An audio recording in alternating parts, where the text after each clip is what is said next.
Le racisme, pour moi, c'est une sorte de discrimination envers une certaine minorité de personnes et une certaine communauté. Pour moi, le racisme, c'est le fait d'apporter une haine envers une ethnie ou bien envers une origine ou encore une couleur de peau. Et il y a des personnes, à cause de cela, elles ne peuvent pas accéder au marché de l'emploi, etc., des trucs comme ça. J'essaie quand même de faire cette distinction entre le racisme et la discrimination, parce que pour moi, c'est quand même deux choses différentes.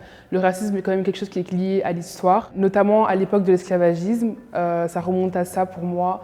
C'est quand on mettait les Noirs inférieurs aux Blancs parce que on estimait que juste ils étaient noirs, donc ils ne méritaient pas d'être égal aux Blancs, alors que pas du tout. Pour moi, c'est de mettre quelqu'un à l'écart ou de le sentir différent pour sa couleur, pour son origine ou pour son ethnie.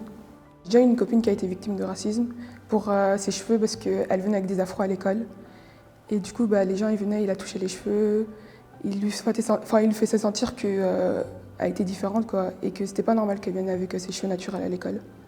Il peut y avoir plusieurs formes de racisme. Il peut y avoir au niveau des couleurs de peau, mais aussi il peut y avoir du racisme entre les gens. Ils se sous-estiment, par exemple, ils se rabaissent. Que penses-tu qu'il peut avoir comme répercussion sur sa vie de tous les jours? Il va moins être à l'aise, moins oser en parler. Une perte de confiance. Et voilà, c'est ça.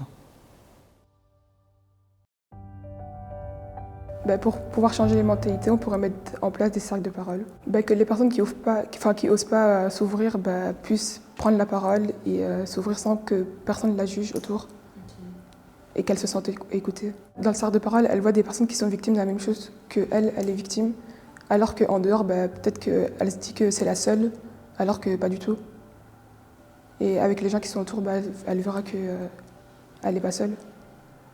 Au sein d'une école secondaire, pour moi, il faut que les programmes à l'école changent déjà et qu'on parle beaucoup plus des histoires de racisme, de colonisation, etc. pour faire une certaine sensibilisation auprès des jeunes, parce que je pense que ça commence de là. En ce moment, il y a beaucoup de campagnes qui se créent autour de l'harcèlement scolaire, etc.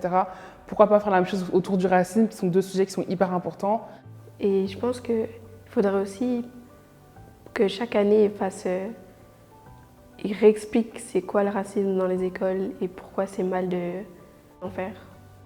On peut faire du racisme sans s'en rendre compte parfois. Et du coup, je pense que c'est bien de se rappeler c'est quoi le racisme.